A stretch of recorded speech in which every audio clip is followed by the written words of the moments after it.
I'm only believe on Jesse bhai because game changer player. He is only one guy. Is Jasprit Bumrah. Yo what's up. तो Indian cricket crowd के एक और podcast में आप सभी का स्वागत है। मेरा नाम विभोर है और मेरे साथ है विवेक सिंह ठाकुर। तो ब्रो, जैसा कि मैंने बोला था, इंडिया पीजीटी जीतने वाला है और हमने एक्चुअली में इंडिया ने ऑस्ट्रेलिया को पर्थ में हरा दिया है। Out of the blue. Out of the blue मैं इसीलिए कह रहा हूँ क्योंकि इंडिया जिस तरह से फर्स्ट इनिंग की शुरुआत हुई थी एंड जिस तरह से प्लेइंग 11 थी, तो भाई मेरा भी होप्स डामाडोल थे, बट क्या क्रशिंग डिफीट ली है। तो ब्रो, अब मैं सीधा स्टार्ट करते हैं बिना कोई चीज़ बर्बाद किए। पहले तो मैं आपसे आपके रॉ थॉट्स पूछना चाहूंगा कि कैसे इमोशंस गए आपके इस टेस्ट मैच में?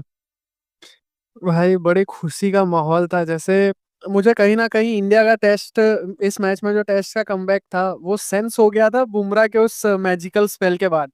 मुझे लग रहा था कि भाई यहाँ से तो टीम कमबैक कर सकती है। ठीक है। और साथ ही साथ टीम ने उसके बाद जैसी बैटिंग की है वो तो मतलब लाजवाब थी। ठीक है, जो केएल राहुल और यशस्वी जायसवाल ने की, इतना दिल खुश हो गया भाई, मजा आ गया मैच देख यार के। प्रॉपर टेस्ट मैच देखने की जो खुशी थी भाई वो मुझे हासिल हुई। मुझे मुझे मैं सिंपली ये कहूँगा, 2019 में भी जीते, 2021 में भी जीते हैं। मेरे को लगता है इसके पहले भी 1-2 बार शायद टेस्ट मैचेस जीते होंगे। लेकिन मेरे को लगता है इससे ज़्यादा क्लियर कन्विंसिंग जीत ऑस्ट्रेलिया के अंदर अपनी शायद ही रही होगी, क्योंकि मैन हैंडल जो अपने बोलते हैं ना, प्रॉपर मैन हैंडल। क्योंकि जिस तरह से मेरे को याद है, जो विराट कोहली और नीतीश कुमार रेड्डी वाली पार्टनरशिप थी, उसमें तो ऑस्ट्रेलिया जस्ट वेट कर रही थी कि भाई कब इसकी सेंचुरी होए और कब ये लोग डिक्लेयर करें। तो मेरे हिसाब से अपने ज़्यादा इमोशंस में बहते नहीं है, सीधा स्टार्ट करते हैं अपने, वन बाय वन चलते हैं। सबसे पहले मैं चाहता हूँ कि स्टार्टिंग में अपने गाली खाने वाला काम कर ले मैं, ठीक है? फिर धीरे-धीरे अगर कोई वहाँ तक पहुँचता है तो अपनी लोग तारीफ करेंगे। प्लेइंग 11 पे आपके क्या थॉट्स हैं? पहले मैं अपना रेंट कर देता हूँ। मेरे को बहुत ही ज़्यादा घटिया प्लेइंग 11 लगी थी, ठीक है? और मैं इसके कारण भी बताऊँगा। लेकिन जैसे ही मैंने प्लेइंग, तो सुबह उठा मैं, मेरे घर में फंक्शन्स चल रहा था। तो मैं सुबह उठा, उठते ही मैंने सबसे पहले प्लेइंग 11 देखी। तो केएल राहुल, देवदूत पड्डीकल मेरे को एक्सपेक्टेड था, क्योंकि जिस तरह से देवदूत पड्डीकल को स्क्वाड के बाहर से अंदर लिया था, मैं समझ गया था ईश्वरन नहीं खेलेगा। लेकिन जैसे-जैसे आगे गया, सरफराज नहीं जुड़ेल, वो भी एक्सपेक्टेड था मेरे को, हवा बन रही थी। लेकिन जब मैंने देखा कि नीतीश कुमार रेड्डी है, वॉशिंगटन सुंदर है और हर्षित राणा है और बाहर आकाशदीप, अश्विन और जडेजा बैठा है, मेरे को थोड़ी देर लगा कि कोई ग्लिच है क्रिक बस में। मैं झूठ नहीं बोलूँगा, मैंने 2-3 बार रिफ्रेश किया कि क्या स्क्वाड बता रहा है, क्या बता रहा है, मैं सम भाई इतना ज़्यादा खराब प्लेइंग 11 था, और मैं उसके कारण भी दूँगा। तेरे क्या थॉट्स हैं? फर्स्ट थॉट्स क्या थे प्लेइंग 11 को देख के तेरे? तो जैसा कि प्लेइंग 11 का हम अपने को आइडिया तो था ही कि कहीं न कहीं देवदत्त पड्डीकल खेलेगा। तो देवदत्त पड्डीकल के साथ कहीं न कहीं पर्सनली मैंने सोचा था कि एनकेआर को मौका मिलेगा।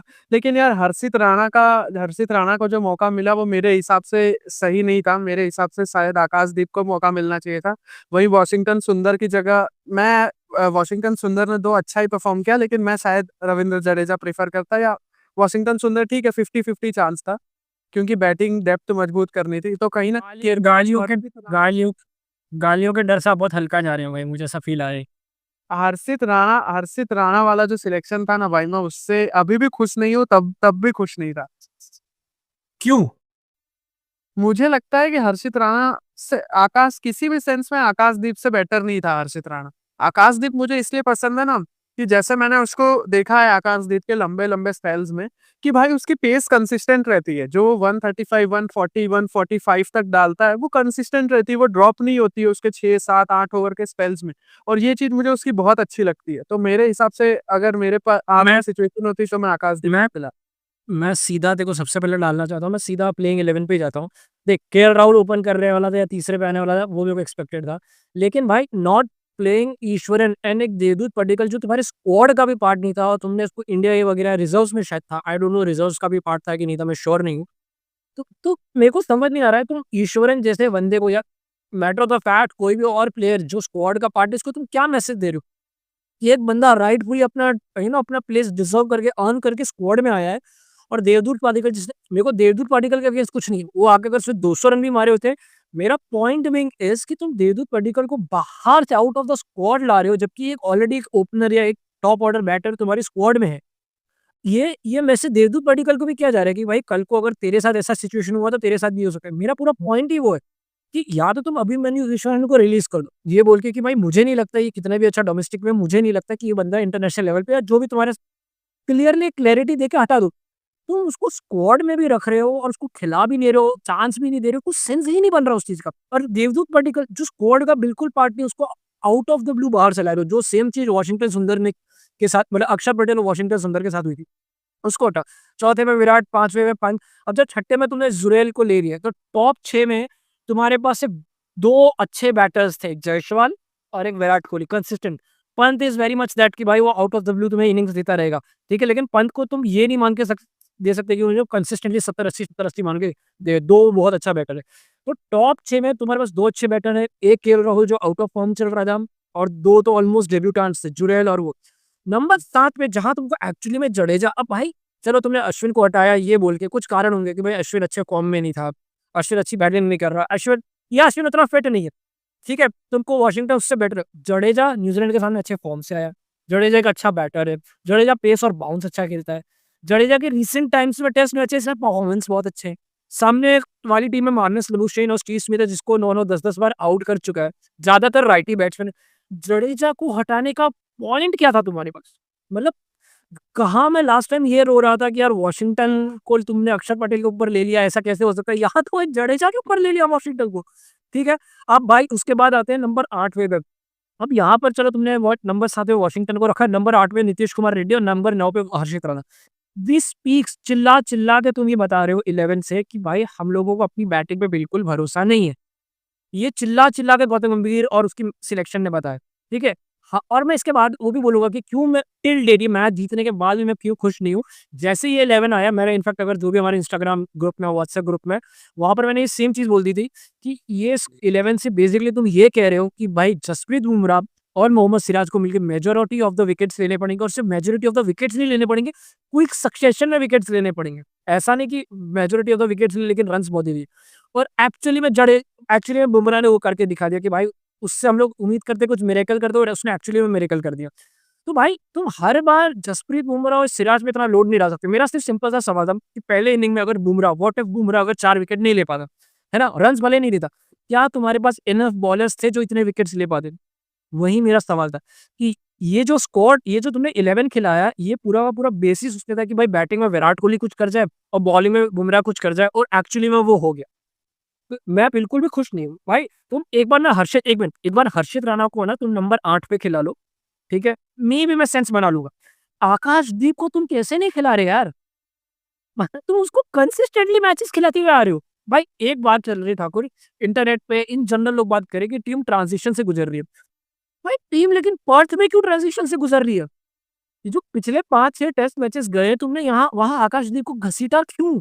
जब तुम पहले से तुम्हारे दिमाग में होगा ना, गौतम गंभीर भाई या मैनेजमेंट जो भी है, उन लोगों के दिमाग में पहले से होगा ना कि हमारी बैटिंग एक्सटेंड करें, हमको हर्षित राणा को खिलाना है, तो तुम खिलाते हर्षित राणा को। वो क्यों नहीं खेल रहा था? अगेन हर्षित राणा या नीतीश कुमार रेड्डी के अगेंस्ट नहीं है, वो लोग आके 200 भी मारेंगे ना। हमारा पॉइंट बीइंग इज कि प्लानिंग गलत तुम किस तरीके से कर रहे हो। जैसा कि ठाकुर ने मुझे कॉल पे बोला था कि पाकिस्तान क्रिकेट बोर्ड वाला सिस्टम चल रहा है कि भाई बाहर से 2 बंदे बुलाए, अभी के लिए अभी जीत गए, प्लानिंग प्लॉटिंग कुछ है नहीं, हर मैच के बेसिस में हम आगे बढ़ रहे हैं, है ना? तुम पूरा टाइम केएल राहुल को मिडिल ऑर्डर में घसीटना बता रहे थे कि मिडिल ऑर्डर का बैटर है, उसको तुमने ओपनर बताया, अब वापस शायद रोहित का वो एक अलग पॉइंट है। माय पॉइंट बीइंग कि हर्षित राणा, अगर तुम चाहते थे राणा खेले तो उसको 8 पे खिलाना था, मेरे हिसाब से 8 पे खिलाना था, और फिर तुम्हारा आकाशदीप, बुमराह और सिराज था। क्योंकि इससे तुम क्या चाहते हो कि भाई बुमराह आके बस मिरेकल करे, और हर बार उसमें इतना प्रेशर नहीं डाल सकते, ये मतलब जस्ट टू मच है। तेरे क्या थॉट्स है उसके बारे में? नेक्स्ट टॉपिक में बढ़ते हैं। मेरे को नहीं लगता कि ये 11 कंसिस्टेंटली 5 मैच खिलाना चाहिए, कोई सेंस नहीं बनता है इसका।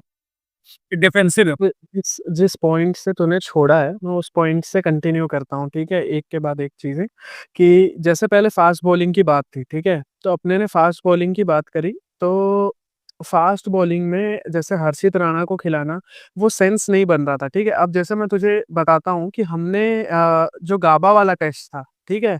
उसमें उसमें कुछ ऐसी स्क्वाड खिलाई थी जिसमें कि एक एकदम न्यूबी फ़ास्ट बॉलर था, जो डेब्यू कर रहा था, एक था जिसके पास इतना एक्सपीरियंस नहीं था, ठीक है? और फिर जो भी थे यूजुअल वाले वो। अब यहाँ पे बॉलिंग में तुम्हारा जो 4th पेसर है, वो नीतीश कुमार रेड्डी है जो डेब्यू कर रहा है। 3rd पेसर जो है हर्षित राणा, वो डेब्यू कर रहा है, और ये सिचुएशन तुम्हारी तब है जब कोई मेजर इंजरी कंसर्न ही नहीं है, ठीक है? तो ये मेरा पॉइंट है, ठीक है? अब मैं सेकंड पॉइंट पे आता हूँ, वॉशिंगटन सुंदर वाले पॉइंट पे। अब अगर कोई ये बोले कि वॉशिंगटन सुंदर ने देखा नहीं गाबा में कैसा परफॉर्म किया था या ऑस्ट्रेलिया में लास्ट टाइम कैसा परफॉर्म किया था, तो भाई वॉशिंगटन सुंदर एक टेस्ट मैच खेला था ऑस्ट्रेलिया में सिर्फ, ठीक है? और वो उसमें उसने जो परफॉर्म किया था। अगर वो जडेजा के ऊपर खेल रहा है तो अगर किसी को ना याद हो तो जो लास्ट हम टेस्ट सीरीज वहां जीते थे उसमें सेकंड टेस्ट का मैन ऑफ द मैच था रविंद्र जडेजा। ठीक है, उसमें उसने 5 विकेट लिए थे, 50 रन मारे थे, बहुत ही क्रूशियल टाइम पे जिसमें रहाणे ने सेंचुरी मारी थी। तो तुम ऐसे man of the match Jadeja नहीं था, वो उस वाले man of the match Rahane ही था, उसको मेडल भी मिला था, बट हाँ क्रूशियल परफॉर्मेंस था। हाँ, तो जो भी था 5 विकेट हॉल और 50 रन दोनों वाले सर क्रूशियल परफॉर्मेंस। तो उस जगह से तुम उसको निकाल रहे हो और उसके बाद तुम वॉशिंगटन सुंदर को खिला रहे हो जो कि एक समझ ले एक out of the blue selection था बेस्ड ऑन कि उसने कैसे परफॉर्म किया बांग्लादेश की सीरीज में जहां पे वो खुद बाहर से आया था। ठीक है, तो ये चीज मुझे सही नहीं लगी। उसके बाद जो बैटिंग बैटिंग का जो भी सीन था कि भाई तुमने अचानक से जुरैल को खिला लिया। ठीक है, जब तुम इतने टाइम से सरफराज को खिला रहे थे नंबर 5 पे, उसके बाद तुमने देवदत्त पडिक्कल को खिला लिया जो खुद पीछे से स्क्वाड में आया था अभिमन्यु ईश्वरन। तो ये जो भी था ना ये बहुत एक क्लियर मैसेज नहीं दे रहा है टीम सिलेक्शन को लेके। कहीं ना ये बहुत ज्यादा हॉच पॉच सा सिनारियो क्रिएट करता है कि भाई हमको पहले से कुछ आइडिया नहीं था, हम वहाँ गए तो हमने देखा कि हाँ, हाँ, ठीक है, ऐसा-ऐसा हो सकता है, तो हमने उस बेसिस पे टीम खिलाई। तो कहीं मुझे जो भी ये तरीका था वो उतना पसंद नहीं आया पर्सनली। भाई इसी चीज़ में मैं लास्ट खाली एक और ऐड कर देना चाहता हूँ कि जहाँ मैं बात कर रहा हूँ, तुम लोग जाके जो हमारे 4th और 5th बॉलर हैं, उनकी खाली बॉलिंग देख लो कि उन्होंने कितने ओवर्स डाले हैं। मैं खाली एक बता दे रहा हूँ कि भाई जो हमारा नीतीश कुमार रेड्डी था, उसने टोटल पूरे मैच में उसने टोटल ओवर्स डाले हैं, 7 ओवर्स डाले, ठीक है? पूरे मैच में 7 ओवर्स डाले हैं, कुछ 22-23 रन दिए हैं और 1 विकेट लिया है, ठीक है? नीतीश कुमार रेड्डी ने। वहीं वाशिंगटन सुंदर ने 15 ओवर डाले हैं सेकंड इनिंग में और फर्स्ट इनिंग में वाशिंगटन सुंदर ने 2 ओवर डाले, 17 ओवर डाले टोटल। तो हमारे जो 4th और 5th बॉलर हैं, उन्होंने कंबाइंड 20 ओवर भी नहीं डाले, 110 ओवर जो इंडिया ने बॉलिंग की। वहीं अगर तुम जाके बुमराह और सिराज की बॉलिंग देखोगे, एक ने 18-18 ओवर, 15-15 ओवर डाले। तो मेरा पूरा पॉइंट भी वो है कि तुम प्रेशर बहुत ज़्यादा डाल रहे हो बुमराह और सिराज पे, उसमें लोड बहुत ज़्यादा डाल रहे हो, just you want to extend your batting. ठीक है, यहाँ तो बुमराह का एक क्रेज़ी स्पेल आ गया जहाँ उसने ऑस्ट्रेलिया को डिसमेंटल कर दिया।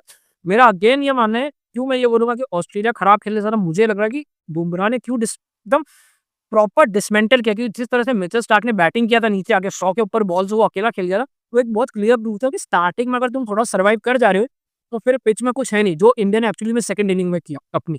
अगर ऑस्ट्रेलिया अगर सर्वाइव कर जाता बुमराह को वो स्पेल, तो भाई बहुत भारी पड़ सकता था।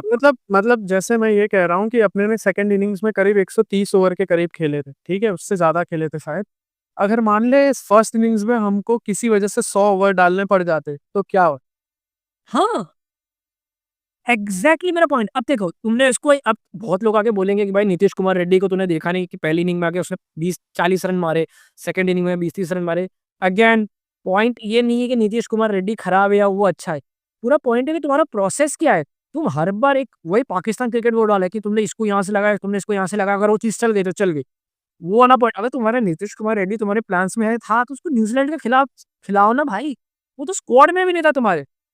समझ रहा है? तो चल इस चीज़ पे अपने ऑलरेडी पहले भी डिस्कस कर चुके हैं। मैं सेकंड चीज़ पे आना चाहता हूँ कि इंडिया का जो बैटिंग कोलैप्स हुआ था फर्स्ट इनिंग में, इनफैक्ट ये कोई बड़ी बात नहीं कि इंडिया कंसिस्टेंटली बैटिंग कोलैप्स कर रहा है। उसमें एक बहुत ही अच्छी बात थी जो मेरे को लगता है केएल राहुल, जहाँ पर केएल राहुल को इतना क्रिटिसाइज़ करते हैं, इनफैक्ट मैं खुद ही बहुत ज़्यादा क्रिटिसाइज़ करता हूँ। वहाँ पर आके केएल राहुल ने एक्चुअली में काइंड ऑफ पुजारा स्टाइल की इनिंग खेलने की कोशिश की थी और एक बहुत अनलकी डिसमिसल बोलूँगा। अनलकी क्या, गलत ही अनफेयर डिसीजन बोलूँगा। वहाँ पर तेरे क्या थॉट्स हैं? जिस तरह से अपनी विकेट्स गिरी थी और तेरे को क्या लग रहा है कि मतलब कहीं न कहीं पैटर्न नहीं दिख रहा है ब्रो तेरे को? बार-बार ये चीज़ हो रही है। मतलब ऐसा लगता है कहीं न कहीं इंडिया की बैटिंग से कि इंडिया की बैटिंग का जो टॉप ऑर्डर कोलैप्स है वो इतना फ्रीक्वेंट है कि कभी-कभी लगता है कि 4 नंबर के बाद ही तो बैटिंग शुरू होती है हमारी। ठीक है। तो ये चीज़ एक सही डायरेक्शन में टीम जो मतलब इतना फ्रीक्वेंट कोलैप्सेस यार मैंने पहले महसूस नहीं किए थे। मैं अपने बहुत डिलिजेंटली क्रिकेट को फ़ॉलो करते हैं। तो कहीं न कहीं हमको ये समझना पड़ेगा कि जो हम शायद सोच रहे हैं कि इंटेंट या ये या जो भी हमारे थॉट प्रोसेस है उसमें कहीं न कहीं कुछ न कुछ मिस्टेक है। ठीक है? मुझे क पर्सनली क्या लगता है पता है कि जब ऑस्ट्रेलिया का भी कोलैप्स हुआ, ठीक है? लेकिन ऑस्ट्रेलिया के कोलैप्स में बॉलिंग बहुत ज़्यादा अच्छी हुई थी इंडियंस की तरफ से कंपेयर टू कि जिस तरह से हमारी विकेट्स गिर रही थी। ठीक है? जायसवाल का जिस तरह से विकेट गया, ठीक है? वो प्रॉपर स्लैश अराउंड करते हुए गया। तो उसके बाद मैं पड्डिकल पे आता हूँ। पड्डिकल को मैं क्या बोलूँ यार, बेचारे का सेकंड टेस्ट मैच था, वो भी पर्थ की स्पाइसी पिच में वो एकदम क्लूलेस था। जिस तरह से विराट कोहली गया, विराट कोहली आज के टाइम में उसको पता नहीं क्या हुआ, सेकंड इनिंग पे आऊँगा, विराट कोहली जिस तरह से फर्स्ट इनिंग में आउट हुआ, वो typical Virat Kohli style of out था कि वो हर बॉल पे फ्रंट फुट पे आने की कोशिश करता है और बॉल वहाँ से उछल गई, वो आउट हो गया। उसके बाद पंत ने थोड़ा बहुत रेजिस्टेंस दिखाया, वॉशिंगटन वगैरह बाकी जितने भी थे उन्होंने कुछ खास रेजिस्टेंस दिखाए नहीं और 150 पे आउट हो गए। और उसमें भी मैं काफ़ी लोगों इनफैक्ट कमेंटरी में भी देख रहा था कि पंत और नीतीश कुमार रेड्डी ने रन्स बनाए। मेरे को समझ 150 टीम ने बनाए ब्रो। तो मेरे को लग रहा है कि और ये सेम चीज़ न्यूज़ीलैंड के सामने भी हो रहा है कि पहले इनिंग में हम लोग फटाफट आउट हो गए, फिर सेकंड इनिंग में आके हमने मेहनत स्कोर बनाया। तो ब्रो कुछ करना होगा ना, क्योंकि कंसिस्टेंटली बैटिंग फेलियर्स हो रहे हैं। मुझे लग रहा है कहीं न कहीं प्रोबेबली ये बहुत बड़ा कारण हो सकता है कि फर्स्ट इनिंग में बैटिंग कैसे करना है, मे बी उनके दिमाग क्लैरिटी नहीं है। लोग कंडीशंस को असेस नहीं करे। वहाँ पर एक क्या केएल राहुल था, जिसने एक्चुअली में अपने आप को अप्लाई किया था उधर कि नहीं भाई मैं रुकूँगा, मैं टिकूँगा और वो मेरे हिसाब से केएल राहुल को जितनी हो सके उतनी तारीफ बनती है उसकी इस मामले में। लेकिन एक बैटिंग कोलैप्स का डिसमिसल था केएल राहुल का, वो भी बहुत ऐसे कुछ एकदम अच्छा डिसमिसल नहीं था, वो बहुत मतलब कंट्रोवर्शियल था, वरना मेरे ख्याल से वहाँ पे भी केएल राहुल एक अच्छा परफॉर्मेंस दे देता। मैं पता है मैं केएल राहुल पे आऊँगा मैं, लेकिन मैं बुमराह के जीनियस स्पेल पे आना चाहता हूँ। देख लोग पचासों स्टैट्स दिखाएँगे, अभी तू भी 4-5 स्टैट बता देगा कि बुमराह ने ये स्टैट पे उसकी ये एवरेज चल रही है। लेकिन बुमराह का ये स्पेल ने एक्चुअली में जो अपने बोलते हैं सिंगल हैंडेडली इंडिया को टेस्ट मैच जिताया, वो ये बुमराह का स्पेल था। बुमराह की ये स्पेल ने एक्चुअली में इंडिया को ये कॉन्फिडेंस दिया कि भाई ये टेस्ट मैच तो हम लोग जीत सकते हैं। जिस तरह से बुमराह आग उगल रहा था, उसने भाई इट वाज़ क्रेज़ी। मतलब अब तू समझ, अब बुमराह का कॉन्टेक्स्ट समझो कि भाई एक वियर्ड सी 11 खेल रही है, जहाँ पर बुमराह को खुद को पता है अगर उसने विकेट नहीं लिया, ठीक है? तो उसके पास उतने बॉलर्स ही नहीं जो आके विकेट्स ले, ठीक है? पहली बात। दूसरी बात, बुमराह फर्स्ट टाइम कैप्टन बना, इंडिया व्हाइट वॉश होके आ रही, इंडिया 150 पे आउट हो गई है, इनसेन अमाउंट ऑफ प्रेशर है और वैसे में बुमराह आता है और भाई समवन लाइक स्टीव स्मिथ को गोल्डन डक दे रहा है, जो 10 साल में शायद फर्स्ट टाइम गोल्डन डक में जा रहा है। और इनफैक्ट सिर्फ गोल्डन डक की बात नहीं, जिस तरह से उसने टॉप ऑर्डर उखाड़ के अलग कर दिया था, वो बहुत उस स्पेल का बहुत सिग्निफिकेंस है। अब मैं कह रहा हूँ अगर तू 2-3 वो बता कर कि इस आज के टाइम में मुझे ऐसा लग रहा है कि शायद हम लोग विराट कोहली पे उस लेवल पे कभी बैटिंग पे रिलाई नहीं हुए, जितना आज के टाइम हम उसकी बुमराह की बॉलिंग पे रिलाइड है। क्योंकि हम एक्चुअली में across the format match after match ये उम्मीद कर रहे हैं कि भाई बुमराह आके कुछ मिरेकल कर दे एंड बुमराह एक्चुअली में वो मिरेकल करता जा रहा है। मतलब तू समझ रहा है वो इतनी कंसिस्टेंटली वो मिरेकल कर रहा है कि वो लग भी नहीं रहा है। सो ये है मेरे थॉट्स। हाँ, जैसे कि बुमराह से हमको ऐसा कोई मिरेकल जब न्यूज़ीलैंड के सामने वाली टेस्ट सीरीज़ में नहीं मिला, तो हमको पता है हमारा क्या हाल हुआ। जब बुमराह जैसा खिलाड़ी जब जैसे सऊदी जैसा खिलाड़ी हमको इतने रन मार गया हमारे सामने और ये सब, उस समय बुमराह का जो भी था वो उस हिसाब से परफ़ॉर्म नहीं कर पाया, तो हमने देखा टीम की क्या सिचुएशन। साथ ही साथ मैं तो ये तक कहना चाहूँगा कि भाई जब मैच खत्म हुआ तो मेरा बहुत ज़्यादा ध्यान था कि मैन ऑफ द मैच किसको मिल रहा है। मैं दिल से चाहता था बुमराह को मिले, कि यशस्वी जायसवाल को ना मिल जाए कहीं। क्योंकि यार पर्सनली मैं अगर बताऊँ, यशस्वी जायसवाल की इनिंग चाहे वो इतनी बड़ी रहती तो भी कोई मायने नहीं रखती अगर ऑस्ट्रेलिया तगड़ी लीड ले लेता तो। क्योंकि भाई मैं जायसवाल को इनिंग का बहुत बड़ा क्रेडिट भी बुमराह को जाता है कि कह रहा हूँ ना पूरी की टीम कॉन्फिडेंट आई थी कि भाई ये क्या हो गया कि हम लोगों ने 150 मारा फिर भी 50 रन की लीड है क्या हमारे पास। तो बुमराह अपने बोलते हैं against the tide against the wave गया बुमराह, वो एक्चुअली में अगेंस्ट द टाइड गया।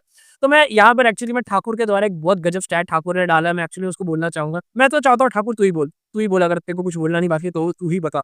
मैंने प्राइवेट चैट में डाल रखा है उसको। तो बुमराह का जो ऑस्ट्रेलिया में जो परफॉर्मेंस है टेस्ट मैचेस में, वो है 8 मैचेस में 40 विकेट, यानी समझ लो 5 विकेट पर मैच, और जो एवरेज है वो 19 की है और स्ट्राइक रेट 45। 18.8। हाँ, हाँ, 18.8 की एवरेज और स्ट्राइक रेट 45 की, और 2 5 फाइफर्स हैं, ठीक है? तो बेसिकली ये तो बुमराह के स्टैट्स हैं। अब इसका हिस्ट्री के साथ जो कॉन्टेक्स्ट है वो ये है कि भाई आउट ऑफ यानी कि जो ऐसे 100 बॉलर्स हैं जिसने ऑस्ट्रेलिया में 30 विकेट से ज़्यादा लिए हैं, ठीक है? पोस्ट वर्ल्ड वॉर 2, है ना? इंक्लूडिंग ऑस्ट्रेलिया, ठीक है? मतलब ऑस्ट्रेलिया और जो बाहर की टीम के जो भी बॉलर्स ऑस्ट्रेलिया के पिच पे खेले हैं, उसमें 30 से ज़्यादा विकेट लेने वाले 100 बॉलर्स हैं। उन 100 बॉलर्स में सिर्फ सर रिचर्ड हेडली से बुमराह का एवरेज ज़्यादा है। बाकी सबका एवरेज मतलब सबसे कम है उन बाकी 98 लोगों से बुमराह का एवरेज। तो ये इतनी बड़ी बात है क्योंकि रिचर्ड हेडली जिस एरा में खेले थे, उस एरा में 200, 250 ये एवरेज स्कोर हुआ करते थे। इतने भी नहीं हुआ करते थे, ठीक है? और और कंपेयर टू दिस एरा भाई यहाँ पे 18-19 का एवरेज मेंटेन करना इज़ इनसेन। मतलब पढ़ के ऐसा लगेगा कि ये असली हो ही नहीं सकता। समझ मैं इस पे एक और पता है एक और स्टैट बता रहा हूँ जहाँ पर है ना मैं बहुत लोगों को एक्चुअली में ऑनलाइन देख रहा हूँ जो ये बात कर रहे हैं कि भाई अब ऑस्ट्रेलिया में ना बॉलिंग फ्रेंडली पिचेस बनने लगी है तो बॉलिंग एरा वापस आ रहा है। ये वो मैं बता रहा हूँ कि most man of the matches award by Asian ठीक है, इन ऑस्ट्रेलिया।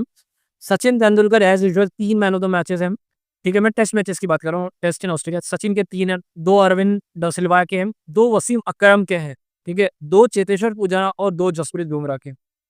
विराट कोहली तक के 2 नहीं, इनफैक्ट विराट कोहली का एक भी मैन ऑफ द शायद 1 या 1 भी man of the match award नहीं है बॉर्डर गावस्कर ट्रॉफी में, इनफैक्ट धोनी के 2 हैं। मैं कोई मतलब कोई विराट को बिलिटल नहीं कर रहा हूँ, लेकिन मैं जस्ट ये बता रहा हूँ कि जहाँ हमको याद है कि विराट के इतने ज़्यादा मेहनत कंट्रीब्यूशंस है ना? कि उसने बॉर्डर गावस्कर में कितने रन्स मारे, वैसे में भी अगर विराट का नहीं है, तो तुम सोचो कि जसप्रीत बुमराह कितना ज़्यादा स्टैंड आउट किया है। कि जब वो परफ़ॉर्म किया तो इतना ज़्यादा परफ़ॉर्म किया कि उसने सबको ओवरशैडो किया है। तो मैं जस्ट एक छोटा-सा most man of the match awards वाला दिखाना चाहता था कि तेंदुलकर के 5 है, ओवरऑल बॉर्डर गावस्कर में रविंद्र जडेजा, भाई देख जडेजा के 4 है, सोच ये बंदा स्क्वाड में नहीं था। पुजारा के 4 है, नथन लायन के 3, स्टीव स्मिथ के 3, धोनी के 2 एंड बाकी क्लार्क, हेडन सबके 2। तो यहाँ पर इसीलिए बुमराह की जितनी तारीफ हो उतनी कम है, लेकिन मैं बुमराह की तारीफ के साथ-साथ एक और चीज़ पे बात करना है मुझे कि ऑस्ट्रेलिया का बैटिंग वो भाई ये चीज़ ना मैं इनफैक्ट उनके लास्ट एशेज़ के पहले से देख रहा हूँ, मैं बहुत टाइम से आइडेंटिफाई भी कर रहा हूँ, बोल भी रहा हूँ कि भाई वो लोग कंसिस्टेंटली कंसिस्टेंटली वो लोग के बैटिंग कोलैप्स हो रहे हैं। और क्या तेरे को क्या लग रहा है अभी कहाँ अटक रहे हैं ऑस्ट्रेलिया? क्योंकि मुझे पर्सनली क्या लग रहा है वापस से जो 2018 या 2021 में इश्यूज़ आ रहे थे कि उनकी बैटिंग उतनी बैटिंग कर नहीं पा रही थी और इंडियंस बैटर्स इतनी देर तक बैटिंग कर रहे थे कि बॉलर्स को रेस्ट ही नहीं मिल रहा था।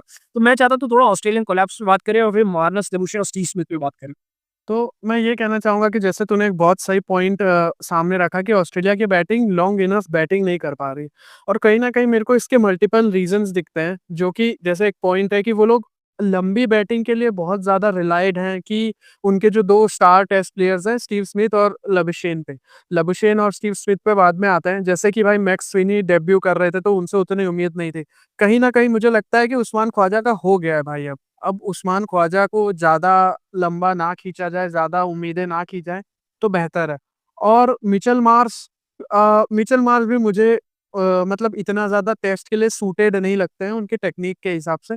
जैसे ही लोअर मिडल ऑर्डर की बात आती है, तो उनका लोअर मिडल ऑर्डर इस मैच में बॉल्स तो काफ़ी खेला, लेकिन उतने रन नहीं बना पाया। ट्रेविस हेड ने काफ़ी अच्छा परफ़ॉर्म किया इस मैच में। लेकिन कहीं न कहीं जो ऑस्ट्रेलिया का ओवर रिलायंस है भाई अपने 2 स्टार बैट्समैन के ऊपर और उसमें से जब एक लबुशेन चल नहीं पा रहा है कंसिस्टेंटली, तो वो लोग ये दिक्कत फ़ील कर रहे एक मिनट रुक देख जो तूने बोला ना ट्रेविस हेड ने अच्छा परफ़ॉर्म किया, वो ऑलमोस्ट नेग्लिजिबल सिचुएशन में परफ़ॉर्म किया। वो कैसी वाली बात हो गई कि भाई हार्दिक पांड्या ने चैंपियंस ट्रॉफी के फाइनल मतलब बहुत मतलब वो तू समझ रहा है कि एकदम लूजिंग बैटल में कुछ यहाँ हुआ उसने हाथ घुमाया। मैं फर्स्ट इनिंग की स्पेसिफिक बात करना चाहता हूँ जैसे कि उस्मान ख्वाजा की बात है। देख एक चीज़ जहाँ मैं ना ऑस्ट्रेलिया की हमेशा से मैंने तारीफ़ की कि वो लोग बहुत कंसिस्टेंट रहे अपने उसके लेके और जहाँ हम लोग अभी उनको इतना क्रिटिसाइज़ करी है, सिर्फ़ इंडिया को छोड़ के उन्होंने सबको ठोका है और सेम टीम ने ही ऑलमोस्ट ठोका है।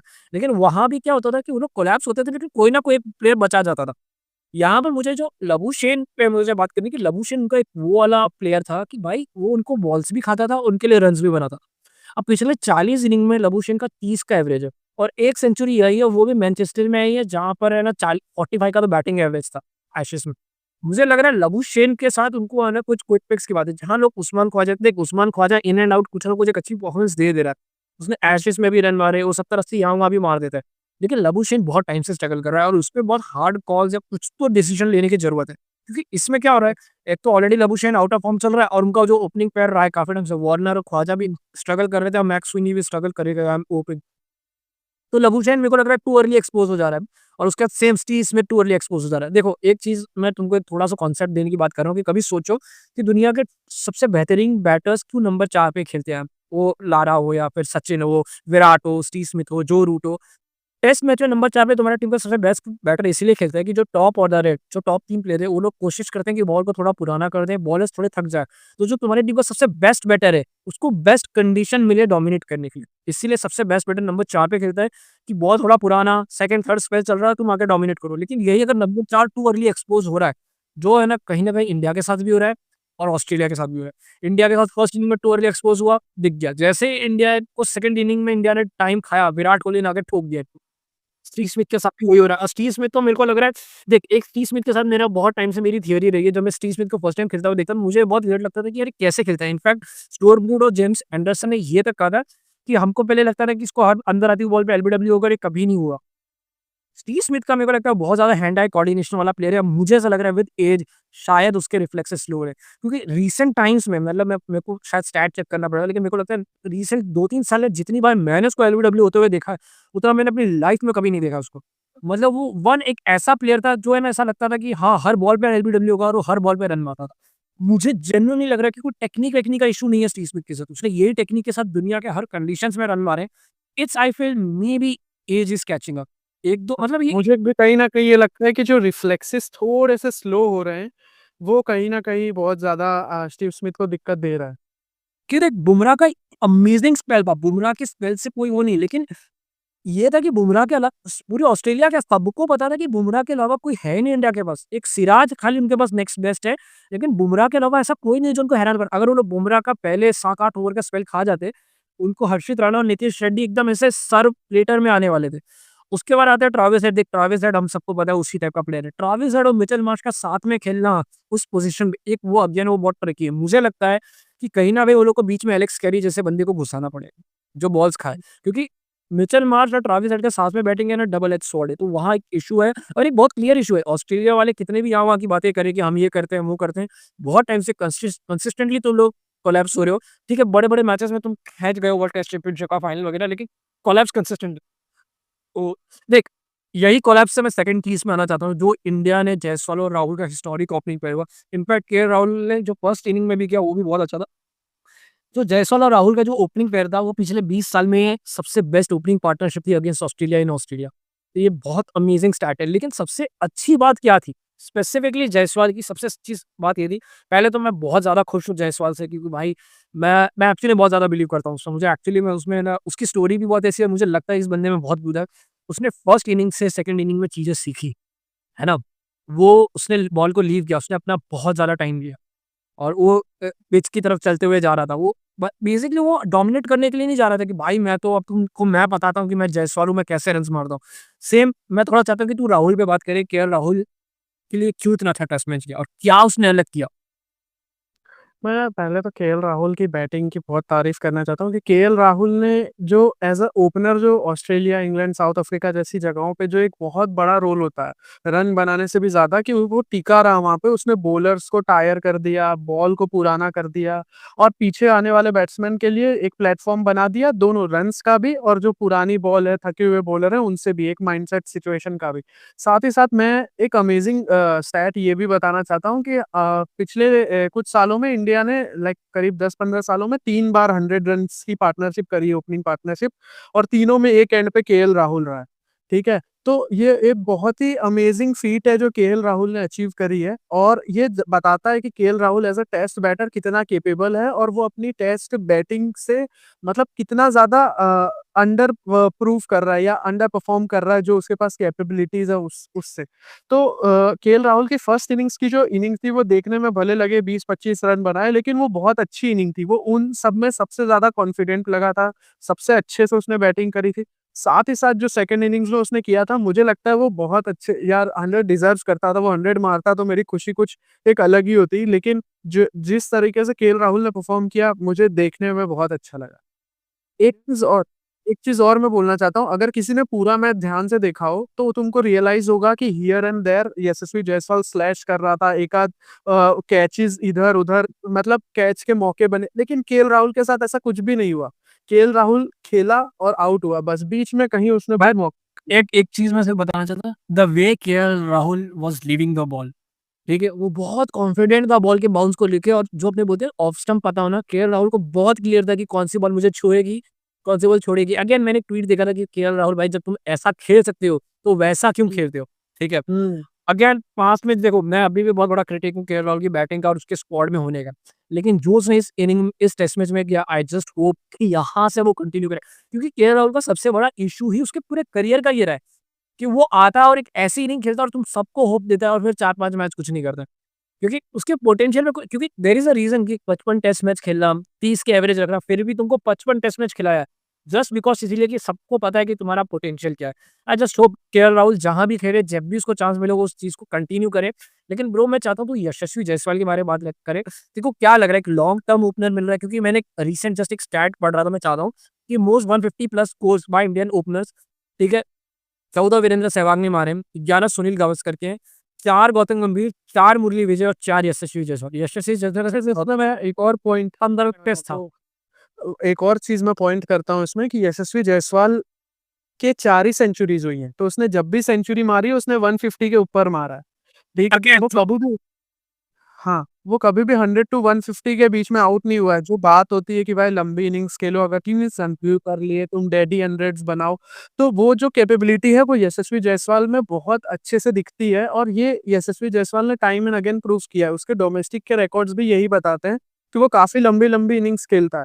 तो यशस्वी जायसवाल में हमको एक बहुत अच्छा ओपनर टेस्ट का दिखाई दे रहा है और जैसे कि यशस्वी जायसवाल ने अपनी टेक्निक में जो एक हल्का-सा ट्वीक किया from first innings to second innings, वो विजिबल था और वो एक बहुत अच्छा लगा कि कोई खिलाड़ी इतनी कम एज में इतनी जल्दी अडैप्ट कर रहा है सिचुएशन को और सिचुएशन के हिसाब से अपने गेम को मॉडिफाई कर। ब्रो अडेप्ट से ज़्यादा ऐसे सिनेरियो में, ऐसे सिचुएशन को सबसे पहले एक्सेप्ट कर रहा है। आज के टाइम में मैं बहुत सारे ऐसे प्लेयर्स दे रहा हूँ जो एक्सेप्ट करने को रेडी नहीं है। उनको ऐसा है कि आई प्ले दिस वे।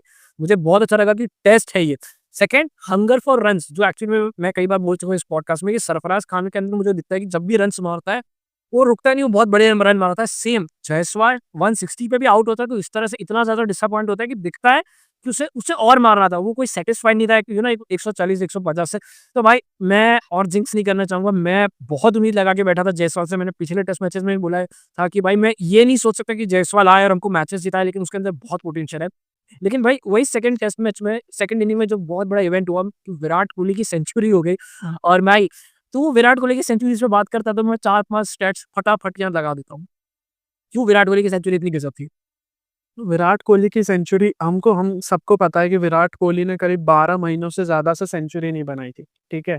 तो विराट कोहली की सेंचुरी इस टेस्ट में इसलिए इतनी ज़्यादा ज़रूरी थी क्योंकि भाई कहीं न कहीं ना हम अब वो धीरे-धीरे ना वो ऐसा एक सिचुएशन होता है ना कि फेड अप वाला सिचुएशन बनने लगा था कि अरे यार! विराट कोहली तो अब एक वॉकिंग विकेट सा बन गया है या कुछ इधर-उधर से कुछ होगा, विराट कोहली आउट हो जाएगा।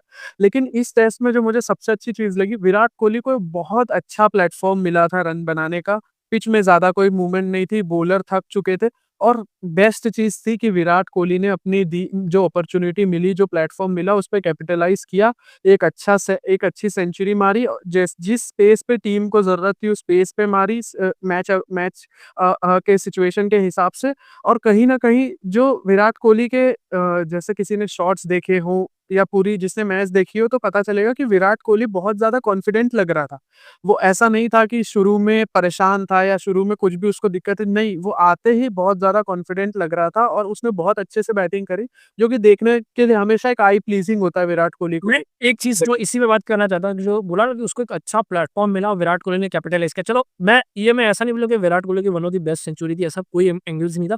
But the context is very important कि एक होता है ना मंकी ऑफ द बैक वाला सिचुएशन कि भाई सबको पता था विराट कोहली के सेलिब्रेशंस। मैंने कभी भी विराट कोहली के चेहरे पे कभी ये नहीं देखा कि एक सेंचुरी के लिए इतना उतावला हो। लास्ट में अफ़गानिस्तान के सामने जो T20 में एक सेंचुरी आई थी वर्ल्ड कप के आस-पास और एक आज भी। क्योंकि सामने से विराट कोहली बता रहा है अंपायर को कि भाई बाय नहीं है, मैंने अपने बैट से मारा है। चौका जाने के बाद वो वेट कर रहा है, पूछ रहा है कि भाई चौका गया है और जैसे ही जा रहा है सेलिब्रेट कर रहा है।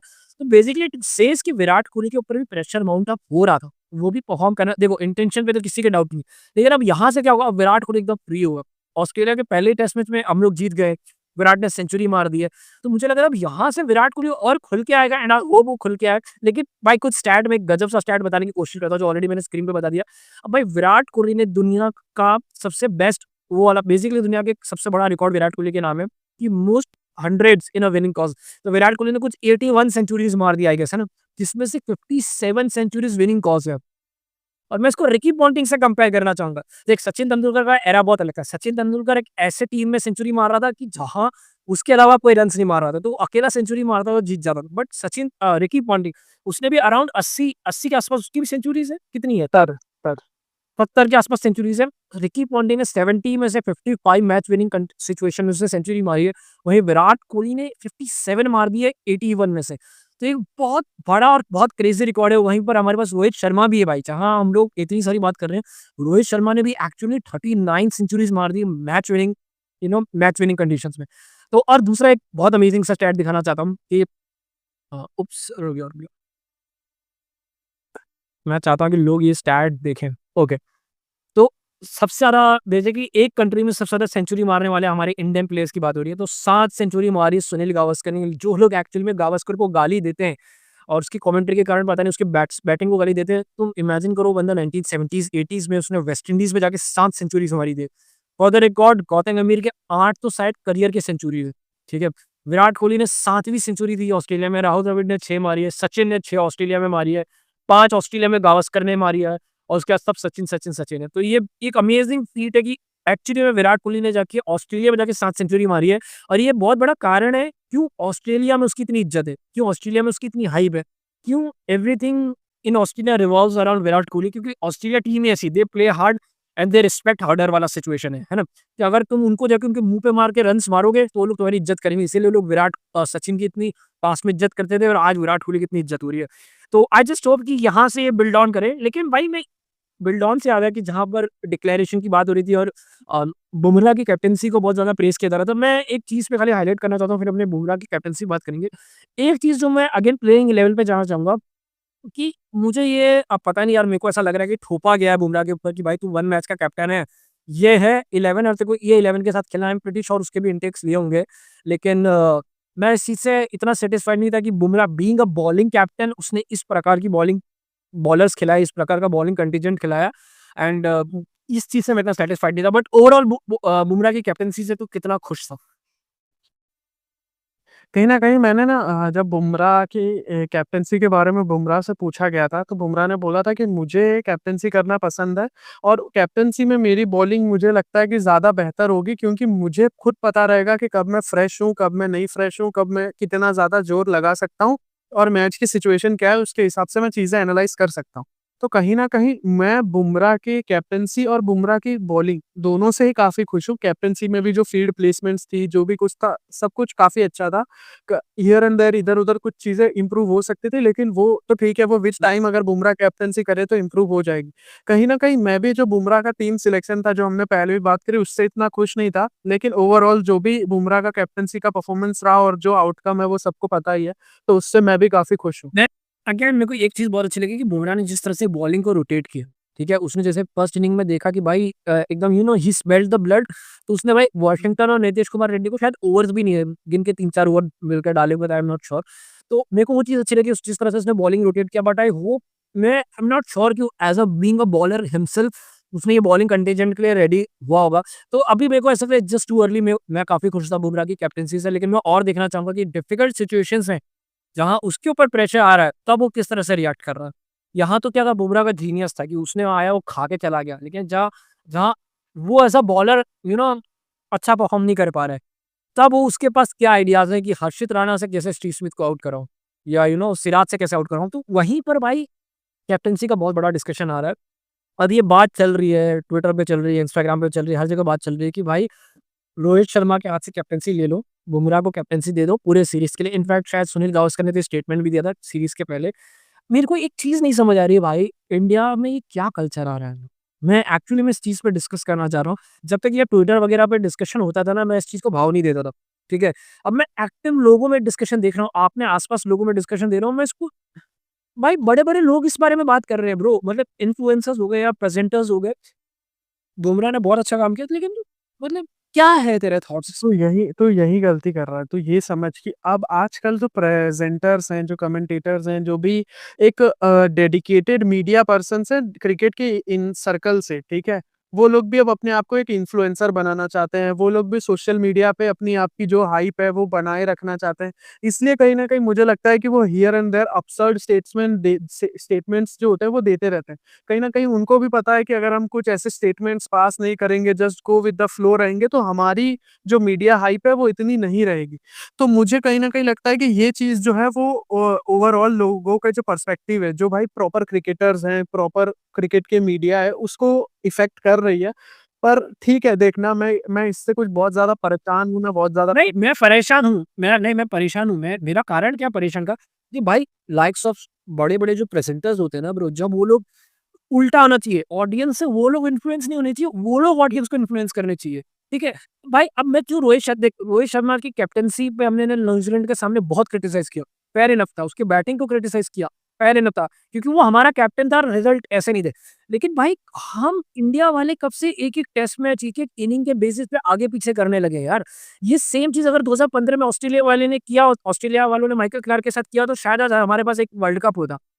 भाई तुम्हारा एक कैप्टन है, डेडिकेटेड कैप्टन है, फॉर व्हाटएवर रीज़न अगर वो एक मैच नहीं खेल पाया तो तुम उसको मतलब तुम ये कैसे डिसीजन ले सकते हो कि भाई उसके बदले जो बंदे ने अच्छा किया उसको बनाओ। भाई विराट कोहली को अगर विराट कोहली से तुमने छीन लिया होता जब अजिंक्य रहाणे ने तुमको बॉर्डर गावस्कर जिताया होता, तो उसके बाद जो विन्स आए क्या वो विन्स आ पाते? क्या विराट कोहली की वो लेगेसी रहती?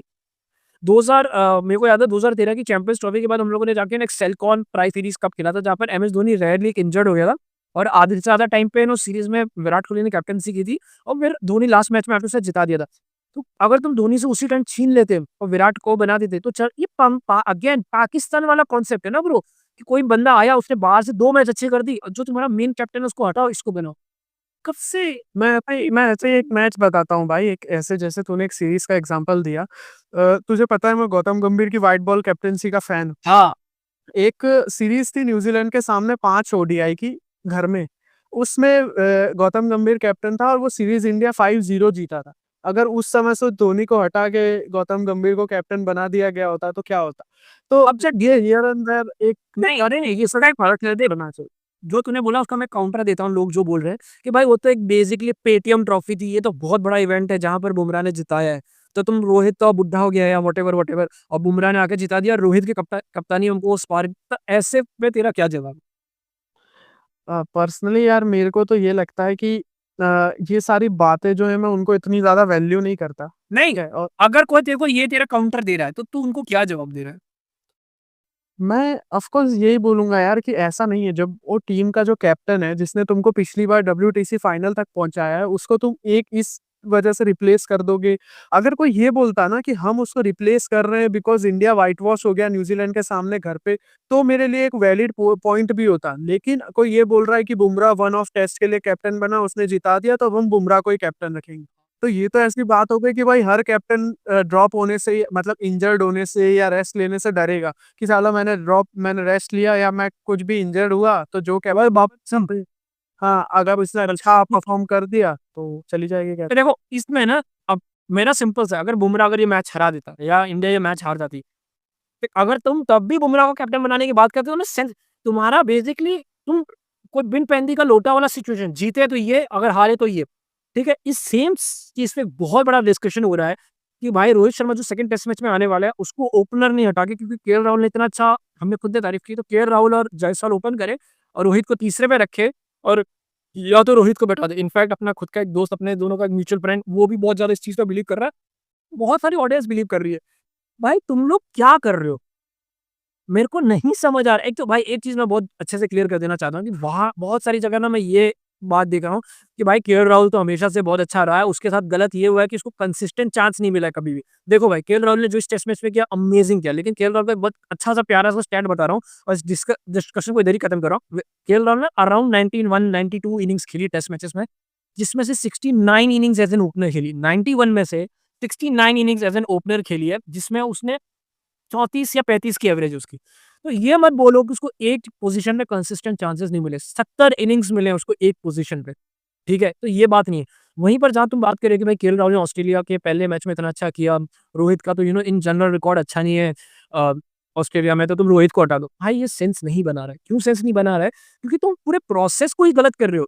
इंडिया टीम का प्रोसेस ही होता ना कि हम लोग प्रोसेस पे रिलाई कर रहे थे, कि हम लोग कंसिस्टेंट एक प्लेयर को बैक कर रहे थे। क्योंकि यही सेम लॉजिक मैं देना चाहता हूँ, सेम लॉजिक। व्हाट इफ अगर सेकंड इनिंग में विराट कोहली फिर 0 या 5 रन पे आउट हो जाता और समहाउ जुरेल सेंचुरी मार देता, तो क्या तुम जुरेल को रिप्लेस कर देते क्या विराट कोहली से?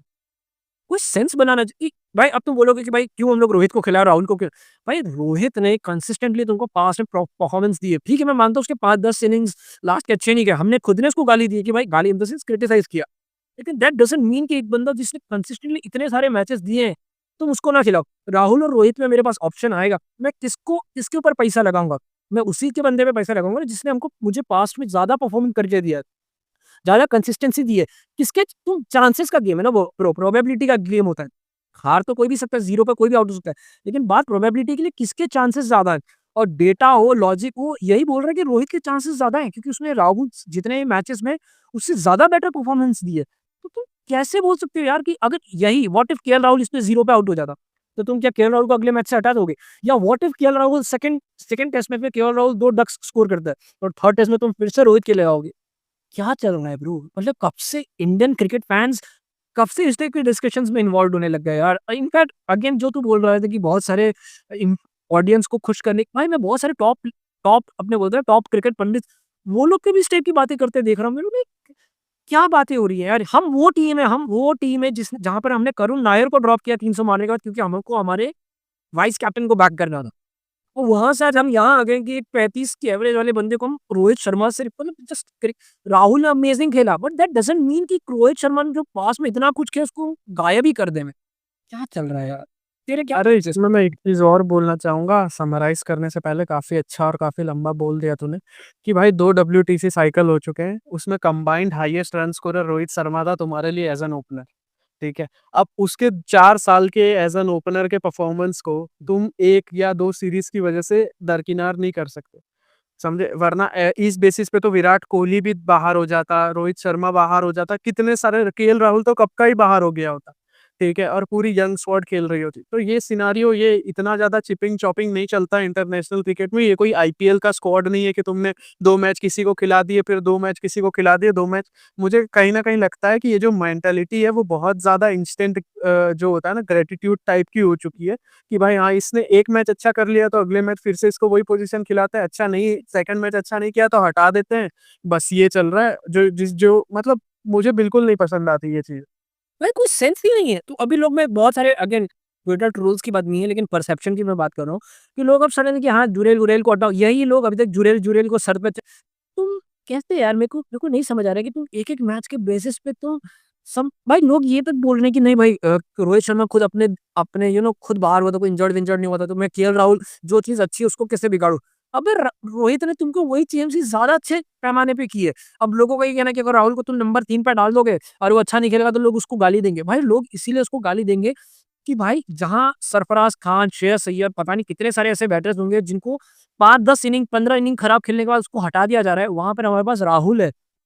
उसने 55 टेस्ट मैचेस 90 95 इनिंग्स खेली और 33 की एवरेज से खेल रहा है। तो लोग क्यों नहीं क्रिटिसाइज़ करेंगे यार? बट मेरे हिसाब से यार ये कोई सेंस नहीं बनाता। मेरे हिसाब से रोहित शर्मा, यशस्वी जायसवाल को ओपन करना चाहिए। अगर गिल फिट है तो गिल भी आ जाए, राहुल को वापस नीचे डालो। अगर गिल फिट नहीं है तो राहुल को नंबर 3 पे डालो। क्योंकि भाई सिंपल सी बात है, राहुल को अगर टीम में खेलना है तो जैसे टीम बोली को वैसे ही खेलना पड़ेगा। क्योंकि राहुल की ही गलतियों के कारण उसका पोज़ीशन फिक्स नहीं है। तुम ये पॉइंट समझो, ऐसा नहीं कि राहुल की पोज़ीशन इसीलिए फिक्स नहीं हुई है क्योंकि इंडियन वालों ने उसको चांस नहीं दिया। इंडिया वाले चाहते हैं कि वो खेले इसके लिए हर जगह खिलाने की कोशिश करें कि बस वो एडजस्ट हो जाए कहीं भी। ये वाली बात है।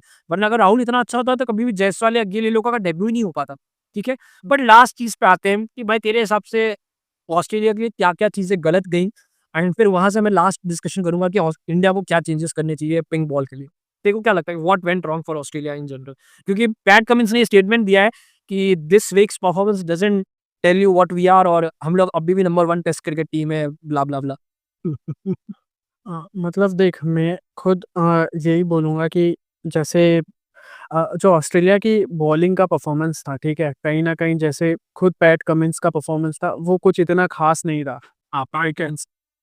पैट कमिंस को बहुत ज़्यादा मतलब रन पड़ रहे थे और एक टाइम पे तो उसकी इकोनॉमी करीब 4.5 की थी, ठीक है? सेकंड इनिंग्स में।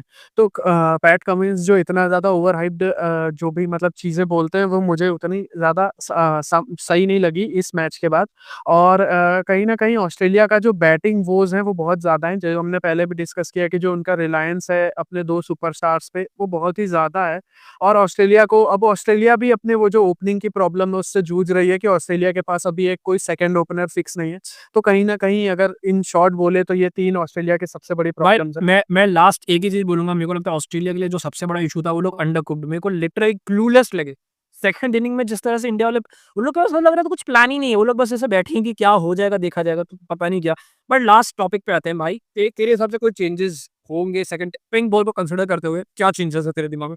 Considering Rohit Sharma 1 minute considering Rohit Sharma and Shubman Gill fit है। तो कंसीडरिंग कि रोहित शर्मा और शुभमन गिल अवेलेबल हैं, मुझे ये लगता है कि ओपनर की जो स्लॉट है केएल राहुल की जगह वो रोहित शर्मा ले लेंगे। जो नंबर 3 का देवदत्त पडिक्कल का जो स्पॉट है वो शुभमन गिल ले लेंगे। और मैं चाहूँगा कि जो ध्रुव जुरैल का स्पॉट है नंबर 5, नंबर 6 वाला वो वापस केएल राहुल को मिल जाए, जो कि सो कॉल्ड बोला गया था एक प्रेस कॉन्फ्रेंस में कि हम केएल राहुल को एक मिडल ऑर्डर बैट्समैन ही बना के रखना चाहते हैं। तो मैं चाहता हूँ कि वही केएल राहुल के लिए बेटर सूटेड है और वहाँ पे केएल राहुल एक बहुत अच्छा एडवांटेज उठा सकता है अगर उसको एक प्लेटफॉर्म सेट मिले तो। साथ ही साथ उसने ये भी फर्स्ट टेस्ट के बाद प्रूव कर दिया है कि वो सिचुएशन को या कोलैप्स को संभाल भी सकता है। तो ये मेरे चेंजेस रहेंगे बैटिंग डिपार्टमेंट में। बॉलिंग डिपार्टमेंट में मैं अभी भी फिर से वो चीज़ बोलूँगा कि मैं हर्षित राणा के ऊपर आकाशदीप को खिलाऊँगा। बाकी कहीं न कहीं मैं अभी भी सिचुएशन को देखूँगा और पिच के हिसाब से ये डिसाइड करूँगा कि भाई एनकेआर की जगह मतलब एनकेआर की जगह मैं एनकेआर वाली जो पोज़ीशन है, उसपे हर्षित राणा रखूँगा या एनकेआर रखें। देखिए, मैं तेरे से पूरा एग्री करता हूँ। 9 पे आकाशदीप, 10 पे बुमराह, 11वें पे सिराज। आकाशदीप का खेलना बनता है। नीतीश कुमार रेड्डी और क्या कहते हैं हर्षित राणा में से सिर्फ एक खेल सकते हैं हम। पर मैं भाई कंडीशंस भी देखते हुए बॉलिंग पिंक बॉल है इसको कंसीडर करते हुए मेरे हिसाब से हर्षित राणा खेलना चाहिए। उसका बहुत सिंपल कारण है कि मुझे लगता है वो बॉलर ज़्यादा बेटर है। क्योंकि ऐसे अगर कंडीशन आती है जहाँ पर है ना बुमराह इंजर्ड है या बुमराह निकल या व्हाटएवर बुमराह विकेट नहीं ले पा रहा है, तो कोई किसी पे तो मैं ट्रस्ट करूँ जो बंदा विकेट ले सकता है। मुझे नीतीश कुमार रेड्डी पे वो ट्रस्ट नहीं है कि वो आके विकेट ले सके और मैं नहीं चाहता कि नंबर 8 पे हमारे पास कोई बैटर हो। मेरा ये सिंपल है कि इतनी लंबी बैटिंग का कोई सेंस नहीं बनता। ठीक है, उसमें अच्छा क्या अगेन नीतीश कुमार रेड्डी के अगेंस्ट कुछ नहीं है, लेकिन मैं कॉम्बिनेशन की बात कर रहा हूँ। नंबर 7 पे वॉशिंगटन सुंदर अगेन अच्छा था, लेकिन कंसिडरिंग पिंक बॉल मैं एक्चुअली में सुंदर अश्विन या जडेजा में से किसी एक को खिलाना चाहूँगा। क्योंकि पिंक बॉल स्पिन भी ज़्यादा होती है, नाथन लायन ने कई बार ये बात बोली भी है, अश्विन ने भी कई बार ये बात बोली है। तो मैं एक बेटर स्पिनर को खिलाना चाहूँगा। मेरे को कोई सेंस नहीं समझ आ रहा कि जब तुम्हारे पास जडेजा, अश्विन फिट है, तुम वॉशिंगटन को कैसे खिला सकते हो? समवन लाइक क्या नाम है इसका गौतम गंभीर जो खुद कई बार बोल चुका है कि भाई अश्विन का one of the best performance Australia में आ चुका है, बेस्ट स्पेल आ चुका है, वही नहीं खिला रहा है। जडेजा को तुम नहीं खिला रहे हो, मेरे को सेंस नहीं बना रहा है। तो भाई डिस्पाइट अस विनिंग मैं ये चेंजेस करना चाहूँगा क्योंकि अगेन ये हम लोग शेयर वन क्या बोलते हैं एक इंसान के ब्रिलियंस से जीते हैं, रादर देन एक कलेक्टिव टीम एफर्ट आया हो। तो मैं इस चीज़ के ये चेंजेस करा जाऊँगा। तो I hope second test match हम लोग जीत जाएँ और आप लोग जब तक ये वीडियो देख रहे हैं, हम लोग कोशिश करेंगे कि एक ऑक्शन के ऊपर भी एक वीडियो बना दिया जाए। इनफैक्ट ठाकुर अभी बैठ के अगले टैब में ऑक्शंस ही देख रहा है। तो एक ऑक्शन पे एक लंबा वीडियो कोशिश करेंगे हम लोग जल्दी से जल्दी बनाएँ एंड आई होप आप लोगों को ये वीडियो पसंद आया होगा। Thank you.